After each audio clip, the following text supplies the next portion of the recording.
Salut tout le monde, salut Catherine. Salut Pablo et salut à tous. Petit débrief post-second tour des élections municipales. On va vous faire le tour de la gauche, de la droite, de la France Insoumise, du PS, du machin, et voir dans quelle mesure ça va avoir un impact sur la séquence qui va s'ouvrir, notamment la séquence présidentielle. Mais d'abord, on voulait dire un petit mot de... Tu parles comme sur des plateaux, toi, la séquence du présidentiel. Eh oui, la séquence, le moment présidentiel. Non, et d'abord, on voulait dire un petit mot de Lionel Jospin, qui est décédé, dont après la disparition ce matin. Je sais pas, peut-être là, je te laisse faire un peu plus connu la période Jospin que moi. C'était qui Jospin pour toi? Jospin, ça a été le secrétaire du Parti socialiste pendant que François Mitterrand était au pouvoir. Il a bien tenu la maison. Sachant que c'est pas univoque le résultat du passage des 2 septennats de François Mitterrand. La mémoire nous joue des tours, on se souvient des grandes choses, mais enfin le 2e septennat de Mitterrand, c'était Et donc quand Lionel Jospin parvient à décrocher l'investiture du Parti socialiste en 95, pour représenter le Parti socialiste à l'issue des 2 mandats de François Mitterrand, il promet de faire un devoir d'inventaire. Enfin, il dit non pas un devoir, un droit d'inventaire. Eh ben, ça n'a jamais été fait. Voilà. Et pour moi, dans cette espèce de promesse non tenue, il y a beaucoup de Jospin. C'est-à-dire, à la fois, il y a la liberté de penser de cet homme qui voulait ne pas être enfermé dans des choses précadenassées par les intérêts du parti, etc. Et en même temps, donc il y avait cette liberté d'intellectuel. Et puis en même temps, il avait été le secrétaire du Parti socialiste, il était candidat, et donc il a compris qu'il fallait pas ouvrir la boîte de Pandore pour essayer de s'interroger sur ce qui avait fonctionné, ce qui n'avait pas fonctionné dans les 2 mandats de François Mitterrand. Alors le 2e mandat avait été particulièrement pénible, mais même le premier, en fait, celui dans lequel on peut originer les aventures de la gauche qui vont pas bien se terminer, c'est quand François Mitterrand fait le choix de ce qu'on a appelé le tournant de la rigueur, qui n'était pas un tournant puisqu'il n'y a jamais eu de retour en arrière. Donc le choix de la rigueur comme réponse pour se maintenir au pouvoir et donc comme renoncement à inventer une autre forme de socialisme ou de progressisme en France. Et je pense que il y a là une responsabilité intellectuelle assez importante de Lionel Jospin, parce que probablement, alors est-ce que maintenant c'est un peu facile avec le temps de se dire que François Mitterrand arrive au pouvoir avec les outils d'un néo-keynésianisme assez fort, assez radical, puisque le programme commun avait été largement porté par les communistes à l'époque, que ça n'a pas fonctionné parce qu'on était dans un retournement le néolibéralisme qui s'imposait au niveau international, que Reagan et Thatcher étaient au pouvoir et que donc Mitterrand, pendant un an et demi, va faire les promesses qu'il avait annoncées. Et puis, assez vite, devant des difficultés financières et économiques qui se sont accumulées, la réponse a été un tournant de la rigueur. Et en fait, Jospin, il a toujours été de cet héritage double, à la fois de la gauche et d'une impossibilité d'inventer autre chose que le capitalisme redistributif dans les limites du possible. Ça, c'est la première chose. Il avait dit, quand il était Premier ministre, l'État ne peut pas tout. Oui, ça, c'était pendant sa campagne. Ça lui a coûté très, très cher, à mon avis, cette Oui, mais ça dit quelque chose de ce que tu dis, oui, tu vois. Oui, c'est vrai. En même temps, comme moi, je le pense aussi, je veux dire, le problème, c'est que... Oui, mais lui, il pense genre le marché, etc., tu vois, c'est ça qui compte. Ce qu'il avait surtout dit, c'est qu'il avait dit qu'il était contre une société de marché et pour l'économie de marché. C'est-à-dire qu'en fait, il y avait toujours une limite dans la critique, dans la radicalité de sa pensée, et qui en fait l'a bloqué, ce qui fait que quand il a exercé le pouvoir avec notamment la gauche plurielle, dans lequel il y avait les communistes qui avaient déjà été au pouvoir avec François Mitterrand, mais cette fois-ci, il revenait aussi avec les écologistes, donc les 3 couleurs de la gauche qui étaient rassemblées, il a fait une politique qui avait des aspects positifs, puisqu'il a inventé la CMU, donc cette protection universelle pour tous, papier sans papier, cotisation pas cotisation, pour la sécurité sociale. Il a mis en œuvre la réforme des 35 heures avec beaucoup d'ambivalence, parce que ça a été aussi l'occasion d'une mise en place d'une certaine flexibilité dans le code du travail, dans le droit du travail. Donc ça n'a pas été unanimement apprécié, en particulier à l'hôpital. Mais il a aussi fait deux choses que tu rappelles dans la brève de ce matin, c'est qu'il a mis en œuvre plus de privatisation que Balladur quand il avait été Premier ministre dans le gouvernement entre 86 et 88. Donc un niveau de privatisation très important. Donc de mémoire, je me souviens d'Air France. Je sais pas. France Télécom. Je sais pas si c'était Jospin. Ah si, je pense. C'est Jospin, je crois. Oui. Air France, je suis sûre. Moi, ce dont je me souviens, c'est qu'à l'époque, j'étais engagée du côté des refondateurs communistes et je me souviens très bien que nous étions très opposés à cette politique économique de Lionel Jospin et que nous n'arrivions pas du tout à nous faire entendre du côté des communistes de la direction de l'époque qui était donc le Parti communiste emmené par Robert Pue. Et je crois que on a beaucoup manqué à gauche d'un regard critique qui aurait peut-être prévenu la catastrophe industrielle qui s'est produite en 2002, c'est-à-dire Lionel Jospin éliminé par la qualification de Jean-Marie Le Pen. Et à l'époque, ça a été vécu comme cataclysmique parce que incompréhensible. Incompréhensible parce que tout le monde se trouvait que Lionel Jospin, c'était trop de la balle. D'abord, on avait gagné la Coupe du Monde de foot ou je sais pas quoi. Enfin, il y avait eu un... Oui, 3 ans avant, 4 ans avant. C'était le délire des réussites sportives de la France Black Blamber, plus la CMU, plus les 35 heures. Tout ça donnait l'impression que ça allait, que ça baignait. Et en fait, je pense qu'il y avait, en tout cas moi je me souviens très très bien parce que c'était très conflictuel à l'intérieur du PC à cette époque-là, que nous n'étions pas, en tout cas les refondateurs, tout à fait emballés par tous les aspects de la politique de Jospin et en particulier la politique sécuritaire. Parce que Lionel Jospin, quand il est arrivé à Matignon, une des premières choses qu'il a faites, c'est qu'il a réuni un grand conclave à Épinay sur la revalorisation de la place de la police et de la politique sécuritaire. Donc c'est là que la gauche a cessé d'être naïve, ou je sais pas quoi, là, tu sais. Et il était également Premier ministre après les attentats du 11 septembre 2001. Et qu'il avait promu une approche sécuritaire tout à fait cohérente. Je ne sais pas si c'était la même que celle qui se mettait en place aux États-Unis, mais ceci étant, son approche était une approche finalement conforme à une méfiance à l'égard du monde musulman, de répression et d'inquisition à l'égard des musulmans, notamment de France.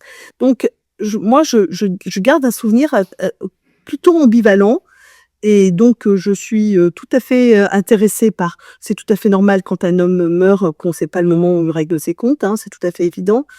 Mais nous, ça n'a pas d'importance. Ce qu'on a à dire du point de vue dont on n'entache pas sa mémoire. Je veux dire, encore une fois, je pense que c'était un intellectuel, quelqu'un qui pensait la politique et qui a agi avec un certain droiture intellectuelle, mais qui a aussi qui a résisté à Tony Blair, Schroeder et Bill Clinton, qui a quand même fini par se rendre à une de ces réunions de cette bande de zigomards là qui voulait faire passer la social-démocratie, non plus du côté de la social-démocratie, mais de la démocratie, qui se prétendaient des démocrates et pas des sociodémocrates, ce que recusait Lionel Jospin, et qu'il a fini par se rapprocher d'eux, je pense, sous la pression du réalisme politique, mais voilà, il a pas su inventer une autre façon d'être socialiste, et peut-être à reculons, mais en tout cas,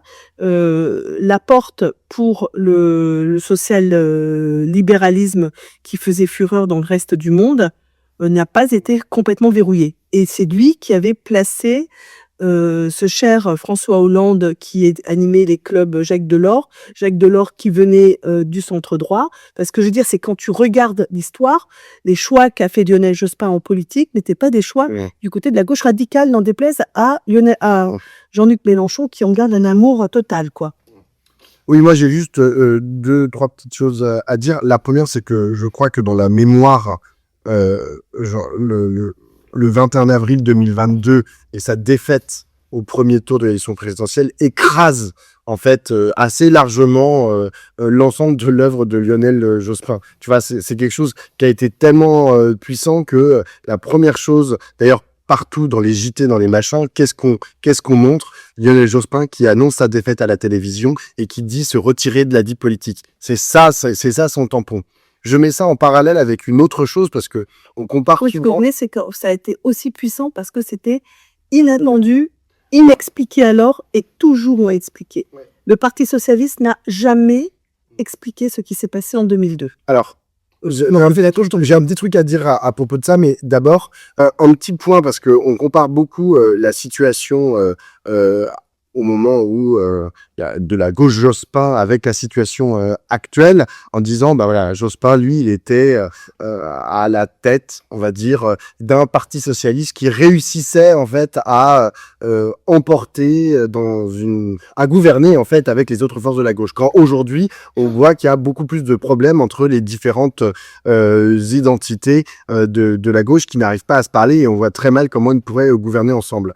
Moi, je crois qu'une des principales différences, c'est le poids de ces gauches ou de cette gauche au singulier à l'époque et aujourd'hui. En 1997, la gauche fait plus de 43% des suffrages exprimés. Quand aujourd'hui, quand elle fait 30%, bah bravo quoi. Genre elle fait à peu près autour de 30%. Donc il y a une diminution énorme et je rattache en fait la période Hollande, cette absence de réflexion sur la pratique de la gauche au pouvoir avec le début de son déclin quoi. Et d'ailleurs je crois que ne pas avoir fait l'aggiornamento des années Mitterrand, ensuite de la période de la gauche plurielle au gouvernement et puis ensuite de François Hollande, c'est ça qui a fait que assez naturellement finalement Jean-Luc Mélenchon émerge en disant bah moi je vais critiquer ça. Bon, même si dans une certaine mesure il en est, c'est-à-dire c'est assez intéressant de regarder le rapport de Jean-Luc Mélenchon avec ses années. Il a participé, il était dans le gouvernement Jospin. Il faut pas l'oublier dans un deuxième ou troisième gouvernement Jospin à partir des années 2000. Il y a une image qui passe très souvent du débat le soir de 2002, quand il est face à Marine Le Pen. C'est la première apparition de Marine Le Pen sur le plateau. Elle est face à Jean-Luc Mélenchon. Et tu vois que Mélenchon, est hors de lui, il est très affecté par le résultat, par l'élimination de Lionel Jospin. Enfin, je veux dire, Mélenchon est toujours resté fidèle, d'une part à François Mitterrand, d'autre part à Lionel Jospin. Exactement. Pour lui, ce sont des grandes figures de la gauche qui a réussi à aller au pouvoir avec le reste de la gauche. Il le rappelle d'ailleurs dans son tweet d'aujourd'hui, il rappelle que c'était une unité de la gauche avec les communistes. C'est-à-dire que lui non plus, en fait, n'a pas véritablement fait le bilan de ces années-là. Lui, Jean-Luc Mélenchon, il fait le bilan des années Hollande, mais il fait pas le bilan des années Mitterrand et des années Jospin. C'est mon interprétation. Ouais, non mais je le vois tout le temps. Tu vois, quand il parle de Mitterrand, et là, quand il parle beaucoup de Mitterrand, quand il parle de Jospin, je ne le vois pas, j'arrive pas très bien à comprendre l'endroit où il porte ses critiques, genre, tu vois. C'est pas faux. Et en même temps, je dirais l'échec de 2002, qui a été encore une fois, mais vraiment un événement considérable parce que inattendu, et voilà, et incompris, s'est retrouvé un bis repetita en 2005 avec le non au référendum, dans lequel, là, Jean-Luc Mélenchon est un acteur du côté du non, et ça va entraîner, finalement, son départ du Parti socialiste 3 ans après. Donc, ce que je veux dire par là, c'est que il y a une critique retard, quoi. C'est-à-dire que la logique qui est celle du Parti socialiste en 2002, qui commence à se cristalliser dans une politique qui va devenir celle que François Hollande, premier secrétaire, il va mettre en œuvre. Et encore une fois, c'est le premier secrétaire depuis que Lionel Jospin lui a laissé la place de premier secrétaire, quoi. J'aimerais juste dire un dernier point sur les commentaires du Rassemblement national à l'égard de la mort de Lionel Jospin, parce que on les voit partout à la télévision et sur les réseaux sociaux. Bah oui, ils donnent la parole à Marine Le Pen, à Jordan Bardella, etc. Et ils disent tous la même chose à l'égard de Lionel Jospin. Ils disent oui, bon, c'était un homme intègre, enfin, toutes les banalités d'usage. Et ils rappellent que Lionel Jospin avait dénoncé le théâtre de l'antifascisme en disant tout ça, c'est des sornettes, il faut pas... il faut rappeler que, d'une part, la citation qu'ils utilisent, il y a un début.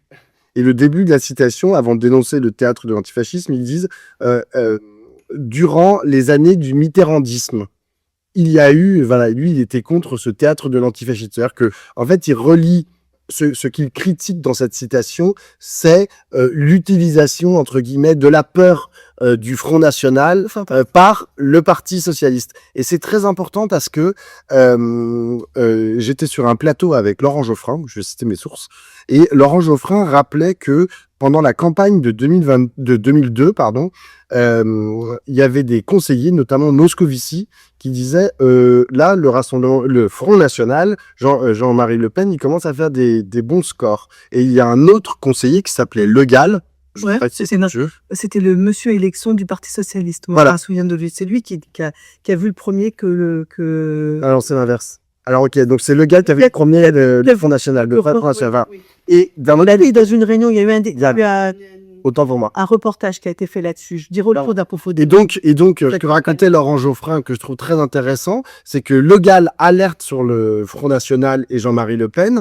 Et là, Lionel Jospin, non pas qu'il néglige le danger de Jean-Marie Le Pen et du Front National, mais Jospin dit non. On ne fait pas une campagne en effrayant les Français, en agitant un épouvantail. Sous-entendu, comme ça avait pu être le cas dans les années 80, avec l'utilisation, on sait, du Front National par certains socialistes et aussi par François Mitterrand. Et en fait, il a refusé d'utiliser cet épouvantail pour essayer de faire gagner des voix. Enfin, tu vois, comme ça aurait pu être comme ça aurait pu être une stratégie. Oui, voilà. Alors 2002, évidemment, c'est une période qui est d'autant plus importante que Lionel Jospin n'a pas voulu tordre le bras à ses partenaires. Et donc, il y a eu que mille fleurs s'épanouissent, hein, parce que là, il y avait tout le monde qui était candidat. Et donc, en fait, il est aussi en choc parce que la gauche, et on y reviendra parce que ça se retrouve aussi aujourd'hui, la gauche est extrêmement éclatée. Chacun a son candidat. Donc, tu as Arlette Aguillet qui fait des gros scores, Besancenot qui fait de gros scores, le Parti communiste qui fait un petit score, confère ce que je racontais tout à l'heure sur le fait que... Moins 1 million par rapport aux élections, 1,5 million par rapport aux élections précédentes. Oui, c'est-à-dire que là, il n'a pas compris sa participation dans ce gouvernement dans lequel il a été acritique, comme bien souvent d'ailleurs, quand ils sont au gouvernement, ils sont acritiques. Du coup, ils n'ont pas compris ils sont pas su se positionner et pendant l'exercice du pouvoir et au moment d'en tirer les leçons pendant la campagne présidentielle. Mais tu avais également Noël Mamère qui a fait une très bonne campagne. Christiane Taubira et Jean-Pierre Chevènement. Donc, si tu veux, tu avais toutes les couleurs de la gauche qui étaient présentes. Et donc, Jospin s'en tire très, très mal à ce moment-là, quoi. Mais ce qui est intéressant, c'est qu'il y a eu tout un débat aussi qui a duré longtemps. Est-ce que Jospin est tombé parce que la gauche était éclatée? Et moi, je ne suis pas tenante de cette analyse, parce que évidemment, je pense que mathématiquement, ça compte. Mais ce que je crois, c'est que ce qui n'a pas été vu, c'est qu'il y avait un problème dans ce qu'avait été la pratique de la gauche plurielle, dans le discours de Lionel Jospin, qui insatisfaisait et Christiane Taubira, et Noël Mamère, et les communistes, et Chevènement, et la myriade des candidats de l'extrême gauche qui ont fait à ce moment-là plus de 12%. Donc, il fallait le prendre aussi comme le symptôme de quelque chose qui n'était pas satisfaisant pour la gauche, pour une gauche foisonnante à cette époque.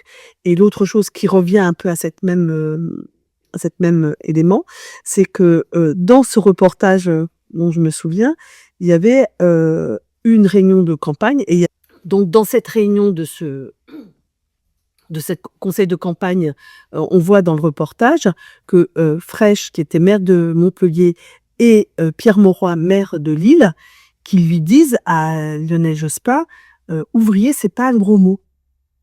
Parce que Jospin ne le prononce pas. Et ça a à voir avec cette histoire. C'est-à-dire qu'en fait, il y a de l'insatisfaction par rapport au positionnement de Lionel Jospin à ce moment-là, avec une leçon que tout le monde a bien retenue, c'est que Lionel Jospin a fait une campagne de second tour. Son seconde campagne, c'était présider autrement, et qu'il n'a pas fait une campagne de premier tour, c'est-à-dire qu'il n'a pas rassemblé son camp, qu'il n'a pas développé un discours en direction de la gauche, et il s'est placé directement au niveau du deuxième tour, tellement il était convaincu, mais comme nous tous, qu'il serait au second tour. Donc c'est comme si Bardella renonçait à l'idée qu'il serait au second tour. C'était vraiment de ce niveau, parce qu'à l'époque, Chirac était totalement discrédité. Enfin, je veux dire, c'était voleur, enfin c'était le surnom de Chirac, voleur, menteur, que lui avaient accolé les guignols de l'info. Donc la personnalité morale et emblématique de la France politique à cette période, c'était lui. Donc personne n'imaginait qu'il pouvait ne pas y être au second tour. Donc lui, il a fait une campagne de deuxième tour, et il n'a pas parlé à la gauche à ce moment-là. Et ça, je crois que c'est une leçon. Au premier tour, on rassemble, d'abord, on prend de l'énergie, on rassemble son camp. Alors, justement, passons à une autre élection. On va sauter 25 ans et on va arriver à ce qui s'est passé hier aux élections municipales. Bon, d'une part... Ceci étant, si tu veux, sur Jojo, sur Jojo, c'est pas... Malgré tout, quand tu regardes, c'était toujours mieux avant. Hein. Enfin, tu prends justement ceux qui étaient candidats à l'élection présidentielle ou les figures qui ont accompagné la gauche plurielle. Tu te dis, à gauche, il y avait du monde, hein, et il y avait des personnalités, enfin, il y avait du level, hein, parce que Chevènement, Taubira, Mamère, Aubry, Strauss-Kahn, Jospin, enfin, tu vois, c'était pas de la gnognotte, hein. Est-ce que tu considères qu'aujourd'hui, c'est de la gnognotte? En tout cas, on regarde avec nostalgie. Mais encore une fois, méfions-nous, parce qu'on croit toujours que c'était mieux avant, et que vraiment les jeunes, ils sont cons. Non, mais c'est depuis Socrate, on dit ça, que la nouvelle génération, elle vaut pas la précédente. Donc peut-être... Allez, on repart à aujourd'hui et aux élections municipales. On va se poser plusieurs questions. On va commencer dans le vif du sujet. Parce que quand même un point d'introduction. En fait, c'est un peu compliqué de tirer, je trouve, des enseignements généraux sur ce qui s'est passé hier. Moi, je trouve qu'il y a eu des dynamiques qui sont parfois un peu contradictoires, un peu différentes en fonction des villes, des territoires, des partis, selon comment tu les regardes. Enfin, quand on peut dire, oui, il y a eu un ancrage du Rassemblement national dans le sud-est et dans le nord-est. Ah ça c'est vrai. Non, beaucoup, c'est quand même là qu'ils ont pris la majorité de leurs villes. Si. Non, il se trouve qu'ils ont pris des villes au-delà de ça. Ah, ils ont pris des villes aussi au-delà, mais ils ont renforcé dans ces points qui sont leurs bastions, leur point de force, en gros. Ils en ont pris plein dans le bassin méditerranéen et plein plein. En tout, ils en ont à peu près une 70, quelques dizaines. Donc c'est beaucoup. Après, ils sont rentrés dans des conseils municipaux. Cette ville, ils en dirigeront près de 70. Voilà. Alors, c'est quand même une progression. On va aller mettre progression. La France insoumise, elle aussi, va diriger des villes, une dizaine, et pas de moindre importance, hein, des villes, pas de villes centres, mais c'est des villes beaucoup de banlieues, qui sont un peu des villes centres aussi, mais Roubaix par exemple est une grande ville, mais c'était pas une ville centre. La ville centre, c'est Lille, tu vois. Et voilà, c'est pour ça que je savais pas comment. Moi, je suis pas trop d'accord. Je pense que Roubaix est fait réception par rapport aux villes que la France insoumise a réussi à avoir. Le reste des villes, c'est vraiment des villes de banlieue qui tournent autour d'une grosse ville centre. Roubaix, c'est pas la politique. Banlieue, Roubaix n'est pas la gendarmerie de Tourcoing ni Lille. Hein, c'est une grande ville. C'est ville centre. C'est une ville centre qui organise un territoire, qui a une diversité de classes sociales réunies.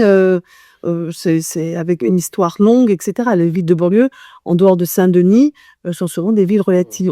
Je veux dire, le passé historique, il est court dans les villes de banlieue. Donc voilà, ça c'est pour LFI et le RN. Après, vous avez le PS et les LR qui, eux, ont un nombre beaucoup plus important de villes. Ils dirigent un nombre beaucoup plus important de villes. Alors, ils se sont un peu tassés. Ils en ont perdu quelques-unes, regagné quelques autres, etc. Mais globalement, ils tournent. En gros, on est à 1200, à plus de 1200 pour les LR et un peu moins de 900, je crois, pour le Parti socialiste de ville dirigé. Donc, mais voilà, c'est une implantation qui est beaucoup plus large sur l'ensemble de la France, avec quand même, on note des reculs. Bon, les Verts, c'est un peu la débandade quand même. Là, eux, c'est ceux qui accusent le plus le coup, je trouve, dans l'élection d'hier, parce que les quelques villes moyennes et grandes villes qu'ils avaient réussi à obtenir, ils les ont perdues, sauf exception notable pour Grenoble et Lyon, qu'ils ont réussi à conserver. Mais sinon, globalement,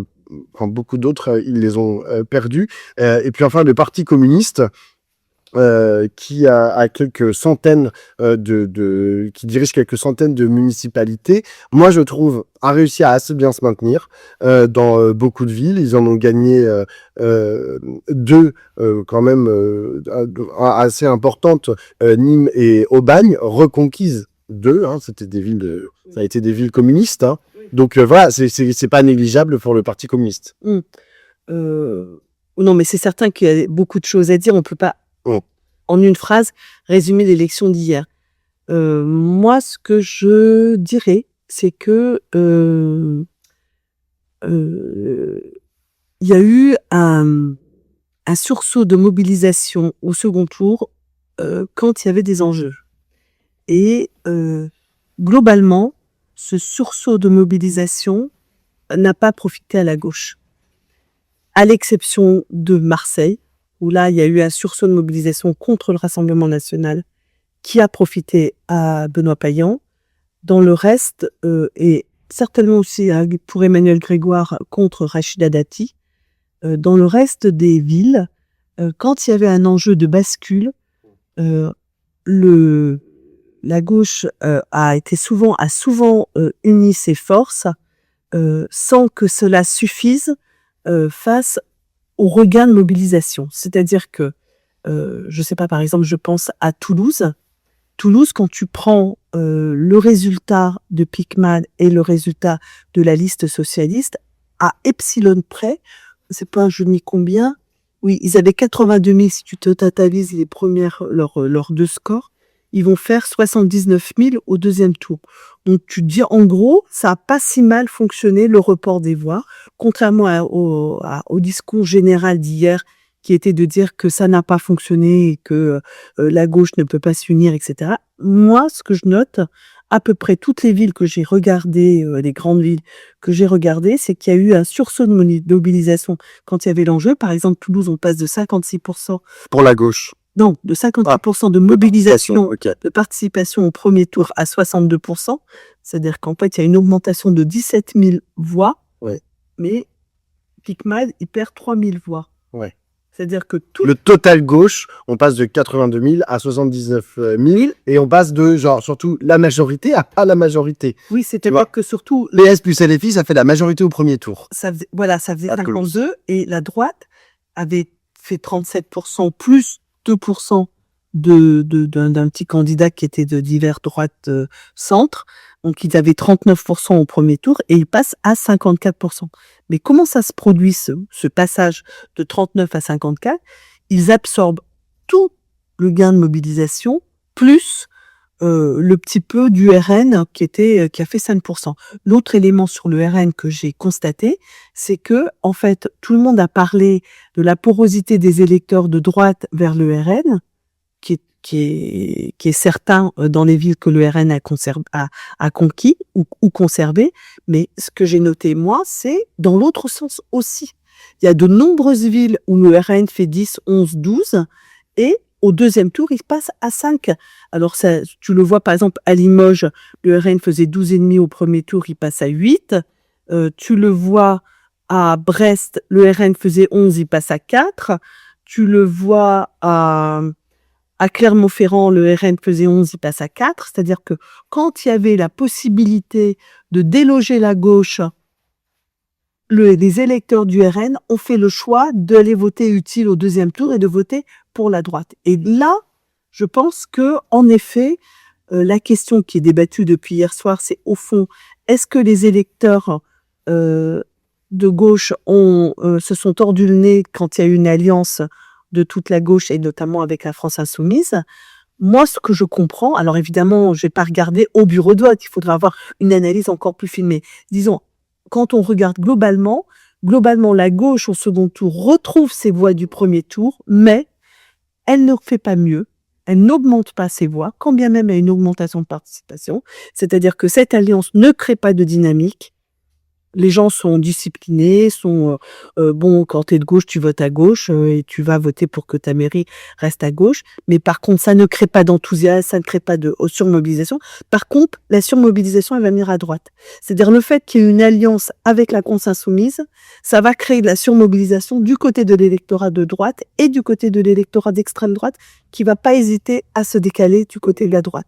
Donc moi, ce que je trouve par rapport à la discussion qu'on a entendue depuis hier soir, c'est que ça n'invalide pas tous les sondages qui disent que les électeurs de gauche, en gros, sont majoritairement pour l'alliance. Les électeurs de la France insoumise étant les plus favorables à cette alliance de la gauche, mais les électeurs de la France insoumise sont aussi ceux qui comptent le plus lourd. C'est-à-dire que quand on vous raconte, on vous dit oui, c'est 50% des électeurs socialistes et c'est 70% des électeurs socialistes écologistes et c'est 80% LFI. Oui, mais LFI, ça compte beaucoup plus que les électeurs socialistes. Ce qui fait qu'au total, les électeurs de gauche... Pourquoi ils comptent plus que... Parce qu'il y a beaucoup plus d'électeurs insoumis que d'électeurs socialistes en France. Okay. La gauche insoumise est plus importante de gens qui s'identifient. Et donc... en tout cas, au total, l'électorat de gauche est majoritairement en faveur des alliances. Il a en majorité et très largement, et pas moi, je n'ai pas trouvé de contre-exemple à ça, mais l'alliance avec LFI, c'est-à-dire la diabolisation de LFI, n'a pas tant que ça dissuadé les électeurs de gauche d'aller voter pour la liste de gauche où il y avait la LFI. Par contre, ça a provoqué une surmobilisation du côté de la droite et probablement aussi, c'est que ça n'a pas permis de dynamique. Et à ce propos, le fait que la plupart du temps, ça n'a pas été des fusions avec fusion de programme, fusion de liste, mais des alliances techniques, c'est-à-dire qu'on a expliqué aux gens non mais on est alliés, mais en fait on s'aime pas et d'ailleurs on sera dans l'opposition et je sais pas quoi. Bah, tout ça, c'est vraiment pas propice à créer de la dynamique. Donc là, on enregistre ce résultat. C'est-à-dire qu'on a vraiment, l'alliance, l'union ne peut pas se suffire en elle-même. Si elle n'est pas nourrie par une fréquentation, des discours, des luttes communes, des projets communs, on se souvient qu'on est de gauche et qu'on va voter là. Mais ça suffit pas à entraîner... À dépasser notre socle, en fait. À dépasser le sol de 30%. Surtout quand tu as un déficit de participation. C'est-à-dire quand tu as une montée de la participation, tu es ratatiné. Et c'est ce qui s'est passé dans à peu près toutes les villes qui ont été perdues par les socialistes. Mais après j'ai un autre truc à dire sur ça, mais vas-y. Non, parce que je souscris totalement à ton analyse, d'autant plus que... moi, j'ai trouvé que cette campagne de second tour était, mais quand même, on ne peut plus bizarre. C'est-à-dire que on avait quand même dans pas mal de villes des fusions de toute la gauche. Et dans le même temps, tu allumais soit les réseaux sociaux, soit la télé. C'est-à-dire que pour apprendre, en gros, qu'il y avait une fusion, je sais pas moi, à Toulouse, il y avait une fusion à Nantes, il y avait une fusion à Toulouse, etc. Dans le même temps, tu voyais les cadres de ces partis qui insultait les cadres de la France insoumise qui insultaient le Parti socialiste ou les cadres du Parti socialiste qui insultaient la France insoumise. Et tout ça allait de pair avec, moi je trouve, un sommet, c'est Paul Vannier, qui est quand même un cap de la France insoumise. Qui est responsable des élections. C'est le Gall exactement. de la France insoumise. C'est Paul Vannier qui, pour annoncer la fusion à Nantes, mais limite, insulte Johanna Rolland et les socialistes. Mais dans le même tweet, il l'annonce. Non, mais en fait, j'avoue que pour créer de la dynamique, c'est quand même assez complexe. Et d'ailleurs, toute cette séquence en fait d'affrontement, mais vraiment à couteau tiré, s'est prolongée hier soir et ce matin encore lundi, où il y a une bataille de récits pour essayer de savoir. Alors, pour essayer de savoir. La question n'est même pas la question de la vérité ou je sais pas quoi, hein, ou des faits, ou de ce que tu essayes de raconter. Non, non. La France insoumise dit, si on a perdu, c'est à cause de Raphaël Glucksmann et des gens de droite du Parti socialiste, de ces sociaux-traîtres. Et puis, au Parti socialiste, on dit, si on a perdu, c'est parce que on a fait des alliances avec la France insoumise, alors que tous les Français, c'est le parti le plus détesté de France, etc., c'est de leur faute. Et donc, l'objectif, c'est de faire triompher l'un ou l'autre narratif, comme on dit, l'un ou l'autre récit, sans vouloir regarder la réalité des prix, tu vois, soit sans vouloir essayer de comprendre. Et je trouve ça absolument navrant, d'autant plus navrant que tout le monde a bien conscience à gauche que si à un moment, il n'y a pas une possibilité de commun ensemble, la perspective de victoire, notamment dans un an, s'éloigne quand même de façon assez drastique. Ouais, moi, ce que je voulais ajouter aussi, c'est quand même, alors pour se décoller un tout petit peu qui a à voir avec la réalité locale. Je souscris tout à fait ce que tu dis. C'est-à-dire qu'en fait, de toute façon, le narratif, comme tu dis, il était prêt à 20h, avant même les résultats, avant même de les examiner. Moi, j'ai quand même pris un peu de temps pour regarder les résultats. C'est-à-dire, au fond, qu'est-ce qui s'est vraiment passé? Alors, je repense à une phrase vraiment marrante de Glucksmann qui, avant le premier tour, était venu à Limoges, dit mais dans quel monde les socialistes peuvent regagner Limoges avec la France insoumise? Alors je suis Non, mais surtout, il dit jamais il y aura les insoumis au premier tour. Dans quel monde les insoumis seront devant le Parti socialiste à Limoges? Oui, et dans quel monde les socialistes regagnent avec la France insoumise? Dans quel monde, mon gars, le Parti socialiste qui fait 17% à Limoges au premier tour? Au premier tour, qui est une ville, mais c'est une ville historique pour la gauche, qui a été perdue la dernière fois et qu'ils n'arrêtent pas d'espérer reconquérir. 17%, c'est quand même extrêmement. Et Damien Model, la France insoumise, fait 25% au premier tour. Voilà. Non, mais bien sûr, mais ce que je veux dire, c'est que, et tu vois, 17 plus 25 qui font 41% au deuxième tour. Donc, en gros, ils récupèrent, ça match à peu près. Mais il n'y a pas de dynamique. 17 plus 25 égale 42, en mode mathématique. Mais là, ça fait que 41. Et par contre, la droite, boum, elle passe à 51. C'est-à-dire que le LR qui était à 27, il récupère bien les autres voix de la droite, plus il ponne l'extrême droite et il passe de 27 à 51,2. C'est-à-dire que là où ça t'est vraiment pas attendu, c'est qu'en fait, la dynamique, elle va être du côté de la droite et pas du côté de, à Tulle. Quel avis de François Hollande? Ouais, je pense que j'ai vu qu'il y avait des gens à Tulle qui ont dit François Hollande a fait beaucoup de mal à Tulle. Bah, c'est le moins qu'on puisse dire parce que tu as un parti socialiste à 32% au premier tour et François Hollande n'a cessé de dire du mal de la France insoumise. Et en plus, en l'occurrence, ce qui est marrant, c'est qu'à Tulle, l'alliance, c'est PC-LFI. C'est PC qui est tête de liste de la gauche radicale, on va dire. Donc, François Hollande dénigre complètement toute possibilité d'alliance. Oui, mais il paraît qu'il a, en loose day, il a appelé à le maire sortant pour lui dire tu fais une alliance avec... Oui, d'accord.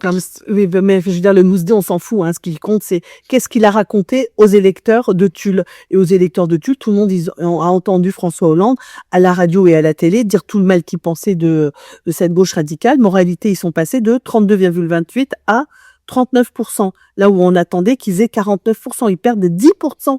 Alors là, c'est un des cas où le total des gauches ne matche pas. Et ils perdent alors qu'ils auraient dû faire la majorité. Enfin, je veux dire, mais là, je pense que Tulle, le poids de François Hollande compte. Tulle, c'est pas une très grande ville, donc il y a pas. Je veux dire, l'influence d'un grand élu comme François Hollande, ce n'est pas rien. Donc ça, c'était la première chose. Et la deuxième chose aussi, c'est que les socialistes et parfois les communistes se sont trouvés mis en difficulté par les listes de la France insoumise. Que la France insoumise ait remporté ou qu'elle ait fait de très gros scores, aussi parce que je pense qu'il faut entendre ce qui a été exprimé dans ces villes populaires avec le résultat de la France insoumise. Il y a quelque chose qui ne fonctionne plus à gauche. Il faut que le Parti socialiste réfléchisse beaucoup. C'est une expression de Lionel Jospin. Il va falloir réfléchir beaucoup. Il aurait dit ça en 2019 après les échecs de du camarade Hollande. Il va falloir réfléchir et réfléchir beaucoup. Ben là, je pense qu'il faut que le Parti socialiste réfléchisse et réfléchisse beaucoup. C'est qu'il n'est pas en phase dans toute une série de villes avec les attentes de la gauche. Alors, ce n'est pas vrai partout, en particulier dans les grandes villes. Je pense que Emmanuel Grégoire n'a pas fait alliance avec Sofia Chikirou et qu'il a eu, du point de vue électoral, raison. Parce que ça n'aurait pas fonctionné, comme on le voit ailleurs, parce que le niveau d'invective est allé beaucoup trop haut à Paris, donc ça ne pouvait pas matcher. Et puis que la sociologie, parisienne, elle n'est pas si disjointe de la sociologie du Parti socialiste. Je ne veux pas faire de caricature, mais ils sont à peu près raccords. Par contre, ce n'est pas vrai dans de très nombreuses villes de banlieue. Alors là, ça nous emmènerait sur d'autres points qui a été beaucoup discuté et qui a été très fortement mis en avant par Manuel Bompard hier soir dans sa déclaration, c'est la Nouvelle-France. C'est-à-dire qu'en fait, Manuel Bompard a dit, voilà, c'est la Nouvelle-France qui a gagné. Et d'une certaine façon, c'est juste. C'est-à-dire que cette ligne de dire nous allons exprimer, nous allons porter la dignité, les revendications du monde populaire et en particulier du monde populaire issu de l'immigration, pas en particulier, notamment, enfin vraiment, c'est ça la cible. Je pense que ça a plutôt fonctionné. Et d'ailleurs, même quand ils se maintiennent au second tour, sauf gros enjeux, par exemple, Chikirou, elle perd un tiers de ses voix parce qu'il y a une question qui est fondamentale, qui est est-ce que Dati va prendre le pouvoir. Mais sans ça, dans les autres villes, quand la France insoumise se maintient, elle maintient ses résultats parce qu'il y a quelque chose qui ne va pas du tout dans la gauche, je dirais classique, et des partis de la gauche. Historique, en fait, celle qui tient historiquement les mairies. Oui, pas les grands partis de gauche. Parti communiste, Parti socialiste. Et écologistes. Ils ont un personnel politique, un rapport à la politique qui n'est plus... qui ne marche pas. Je veux dire, le Parti communiste ne représente plus le monde populaire d'aujourd'hui. Les écologistes ont du mal à incarner la préoccupation telle qu'elle se vit partout en France, et les socialistes, n'en parlons pas, sur la diversité sociale qu'ils doivent absolument incarner. Si tu veux diriger la France, et c'est ça que je bouclerai sur ça, c'est vrai pour les socialistes ou pour la France insoumise, mais c'est vrai pour tous les partis de gauche et pour tous les partis en général, on ne peut pas vouloir représenter la France que à partir d'une petite partie du pays. Je veux dire, alors tu vas me dire, Emmanuel Macron, il a réussi à prendre le pouvoir avec les start-upers. C'est vrai qu'il y a eu, enfin, tu vois, les mecs qui sont hyper modernes et tout ça. La Startup Nation et les grandes fortunes, hein.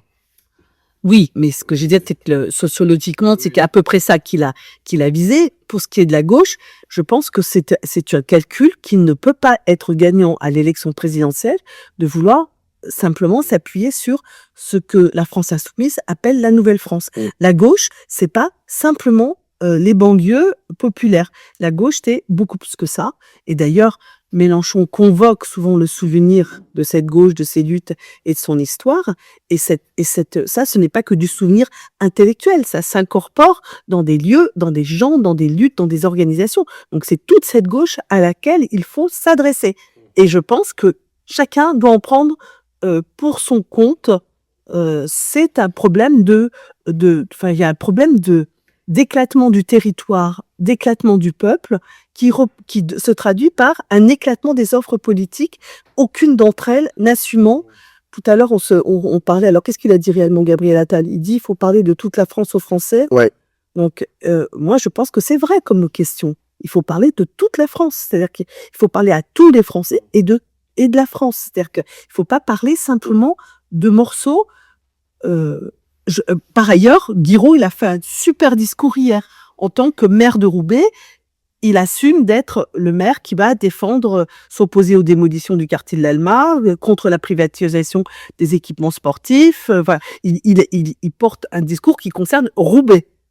Mais en même temps, ce qui est intéressant, c'est qu'il l'inscrit en disant Roubaix a fabriqué la France. Donc, il lui donne aussi une dimension au-delà d'elle-même. Il l'enferme pas. Giro 2027? Non. Non, je pense pas du tout. Mais hier soir, j'étais avec des copains quand on a regardé les résultats. Il y a quelqu'un qui a dit ce que tu as dit. Mais ouais, pas ça le truc. C'est que il l'enferme pas dans un truc rabougri de Roubaix parle aux Roubaisiens, quoi. Voilà, il inscrit ça dans une dimension, il le projette à une échelle plus grande. Donc il fait un super discours. Moi, j'aimerais rajouter quelque chose sur ces maires Nouvelle-France, comme les ont appelés les Insoumis. Parce que, bon, déjà, d'une part, c'est vrai que le premier sentiment, c'est quand tu vois ces nouveaux maires insoumis, notamment, qui ont été élus, t'as un espèce de soulagement et c'est jubilatoire en fait de voir cette nouvelle génération de gens en fait qui accèdent à des postes importants de maire et tu te dis enfin, tu vois, et nouvelle génération. Enfin des noirs, tu vois. Oui, je vais te dire, c'est pas un problème de génération. Ben oui, mais je veux dire, c'est une nouvelle génération, tu vois. Maintenant, il va y avoir une série, en fait, de mères noirs et arabes dans les banlieues. Badi Bagayoko, il est plus vieux que Grégoire. Oui, bien sûr. Et ce qui nous a marqué, c'est pas qu'il avait 59 ans et l'autre 38, hein.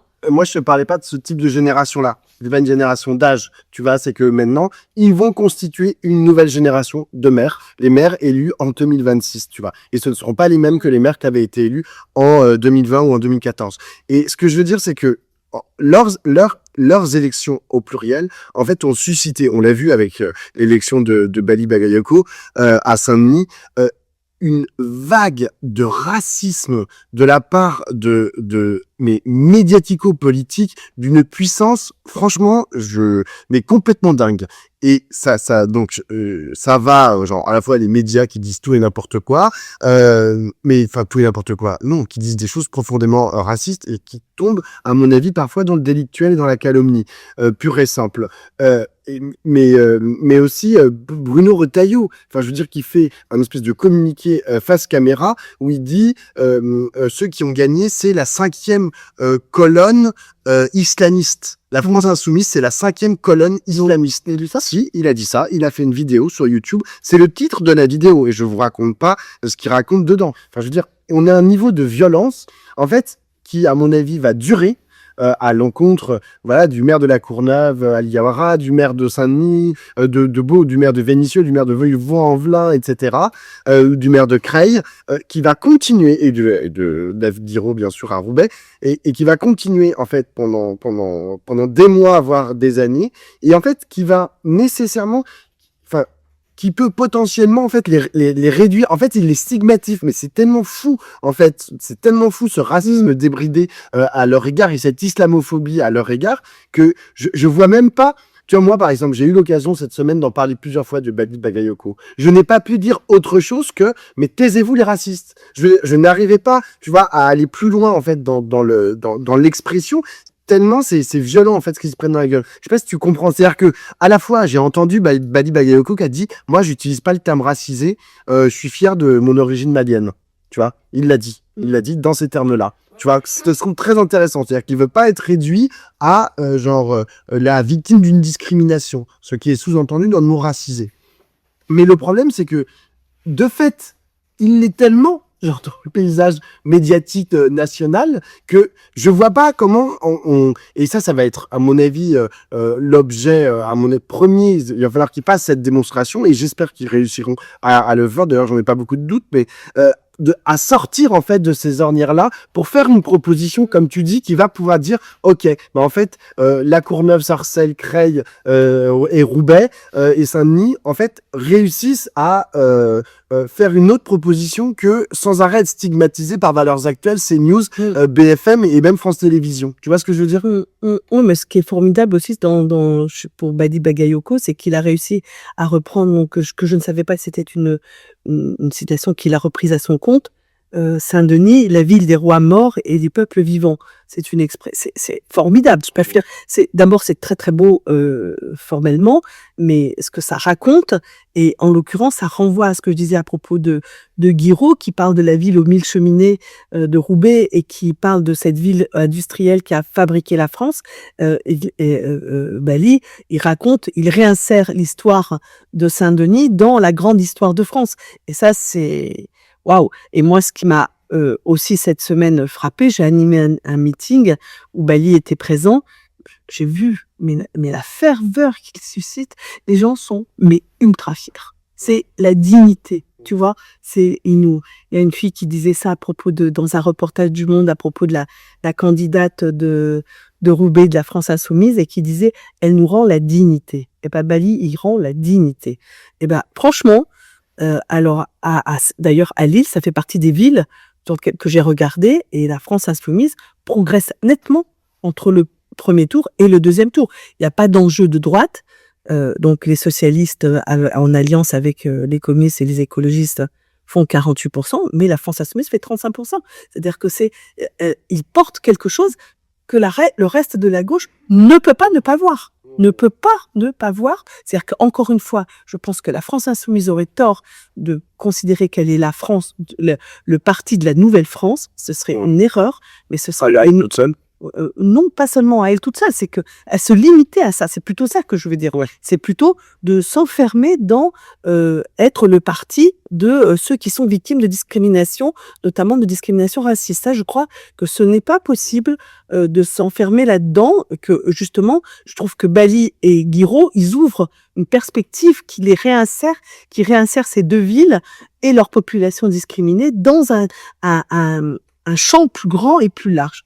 Et les socialistes et les communistes et les écologistes doivent entendre absolument qu'ils ne sont plus en phase avec une partie de cette France qui est la France du travail, la France populaire, et que c'est pas possible, quoi. Je veux dire, là, il faut que tout le monde voit les signaux d'alerte qui se sont allumés de part et d'autre. C'est marrant parce que j'ai entendu effectivement aucun discours calé dans le sens de ce que tu dis de la part des communistes et socialistes ou même des écologistes, tu vois. Alors, un peu, comme j'avais dit, j'avais noté, non mais il faut quand même noter, David Corman, à partir du soir du premier tour, chez les Verts, il a commencé en fait à tenir le discours que tu tiens. Tu vois, il a commencé à dire, oui, il y a un souci sur la radicalité. Lui, c'est le mot qu'il utilise pour parler, mais je suis d'accord qu'il est pas très juste. C'est pas exactement ce dont je parle. Là, il parlait de la demande de radicalité. Alors, je pense qu'il y a une question sur la radicalité, ça je crois que c'est vrai, et je crois qu'il y a une autre question, et qui n'est pas sans rapport, parce que ça a à voir, la question radicale et la question du monde populaire, du monde des gens, enfin de tous ceux qui vivent des discriminations, ce sont ceux-là qui portent une exigence de radicalité, de transformation. Donc c'est pas sans rapport, mais c'est pas exactement la. Je suis d'accord, c'est comme ça qu'il a eu d'en parler.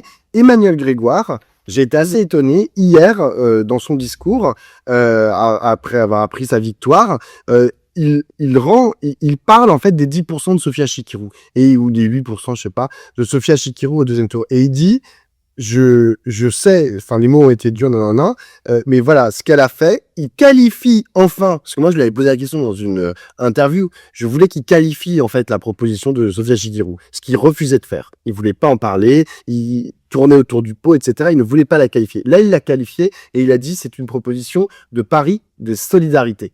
Il a dit ce mot-là. C'est une autre façon de parler du projet de la France Insoumise, mais surtout il a dit maintenant, il va falloir qu'on sache écouter ce pari des solidarités qui est proposé par Sophia Chikirou, qui a fait quand même 8% au deuxième tour et 12% au premier. Et il l'a inscrit, lui, dans la perspective de 2027, tu vois. Il a dit, on va pas pouvoir faire ça. C'est-à-dire que, grosso modo, il n'était pas très loin de ce que tu racontes, de ce que tu reproches au Parti Socialiste, etc. Lui, il a dit, voilà, on va écouter et il dit, je sais que c'est important, on ne pourra pas faire sans. La question, c'est, est-ce que ça va tenir plus de 2 jours? Et est-ce que, à minuit, il a déjà oublié ce qu'il allait dire à 22 heures? Mais ça, c'est un autre problème. Mais voilà, moi, j'ai noté David Corman et Emmanuel Grégoire. C'est une façon un peu plus profonde de voir la question des gauches irréconciliables, qui par ailleurs est mise en scène par Jean-Luc Mélenchon d'une part et Glucksmann d'autre part, qui eux sont bien déterminés à la justifier politiquement pour justifier le fait qu'ils sont chacun leur candidature et ils sont déjà en campagne électorale, ils sont déjà en train de s'affronter. Mais ce que je veux dire par là, c'est que il y a la question du fond politique, social-démocratie versus gauche radicale, et puis il y a la question de la gauche de qui nous sommes, tu vois, et moi, moi qui me situe du côté de la gauche radicale, ce qui me préoccupe, c'est que la gauche radicale ne se replie pas sur un espace. Enfin, je veux dire, c'est bizarre de dire ça au moment où précisément elle lui donne enfin une expression, une visibilité. Mais cette victoire-là, encore une fois, j'aime entendre Guiraud et Bali Bagayoko qui lui donnent cette dimension qui n'est pas repliée sur elle-même, qui est une dimension d'élargissement et pas qui permet à tout le monde de les reconnaître aussi. Ça donne de la dignité à ses habitants et ça permet à nous tous de comprendre ce que c'est que Roubaix, ce que c'est que Saint-Denis, donc qui sont les Roubaisiens et qui sont les Dionysiens. Moi, j'aimerais juste dire un petit mot, peut-être, on pourra peut-être finir Oui, on va là-dessus. finir. Mais un mot sur le fait que dans beaucoup de conseils municipaux, notamment de grandes villes, tu vas avoir les différentes composantes de la gauche qui vont être présentes. Qui dans l'opposition, qui dans la majorité, parfois les deux dans l'opposition, mais que ça va tempêter sec. J'ai regardé certains conseils municipaux d'installation pour des mairies qui avaient été élus au premier tour, où il y avait parfois la France Insoumise notamment dans l'opposition, ça c'était par exemple à Montreuil, ou Révolution Permanente par exemple qui est rentrée au conseil municipal, j'ai un goût de trotskiste à Saint-Denis. Waouh, ça va... Tu vois, va y avoir un degré, parce qu'avant, ils n'étaient pas présents, en fait, dans ces espaces-là. Il y avait pas d'insoumis dans les conseils municipaux, tu vois, genre, en opposition avec des socialistes, etc. Maintenant, ils vont l'être. Et le niveau, le degré, en fait, d'agressivité, hein, j'ai pas d'autres mots qui me viennent à la bouche, mais genre, le degré d'agressivité dans le conseil municipal, la façon dont je vois très bien comment ils vont exploiter toutes les séquences vidéo, parce que c'est déjà ce qu'ils ont commencé à faire. C'est-à-dire qu'en fait, il y a l'élu municipal d'opposition qui prend la parole. Derrière, ils font un découpage. Ils le mettent sur les réseaux sociaux, c'est retweeté par toute la France insoumise, les députés, etc. Et le truc, c'est qu'ils vont faire ça dans tous les conseils municipaux dans lesquels ils sont. Et aujourd'hui, ils sont dans beaucoup de conseils municipaux en s'opposant à chaque fois, parfois, Ce qu'ils font à l'Assemblée nationale. qu'ils font à l'Assemblée nationale. Oui, mais sauf que là, ils sont très souvent dans les conseils municipaux, enfin, dans certains conseils municipaux, avec le Parti socialiste qui dirige ou le Parti communiste qui dirige. Et c'est eux qui vont attaquer. C'est pas Yael Braun-Pivet ou l'extrême droite qui sont pas présentes, par exemple, dans les villes de banlieue, par exemple, ou dans les grandes métropoles où ils ont perdu, tu vois.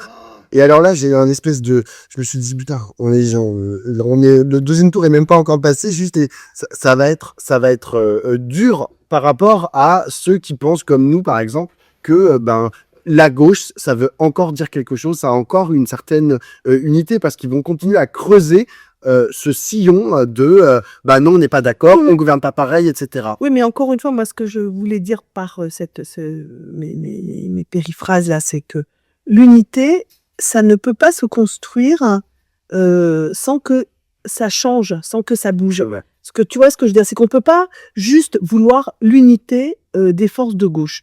Il faut que, si on veut que la gauche se mette au XXIe siècle, il faut que la gauche du XXe siècle, issue du XXe siècle, franchisse des étapes, et il faut que la gauche du XXIe siècle, si je l'appelle comme ça, celle de la France insoumise, n'oublie pas les leçons du passé, c'est-à-dire quand est-ce que en France et à l'étranger, elle s'est retrouvée totalement marginalisée et mise à l'écart et jusqu'à disparaître. Parce que je me plais souvent à raconter ça, hein, mais le Parti communiste américain, ça n'était pas rien. Et c'est devenu rien. C'est-à-dire, la classe ouvrière anglaise, c'est une classe ouvrière extrêmement combative, qui a été très importante et qui a été laminée. Le Parti communiste italien. Oui, mais ça, c'est un peu une autre histoire. Oui, moi, je pense que c'est une autre histoire. C'est pas parce qu'il s'est cornérisé. Je pense que le Parti communiste italien, il a voulu tellement rassembler toute la gauche que finalement, c'est devenu un espèce de truc. Donc, c'est une autre, c'est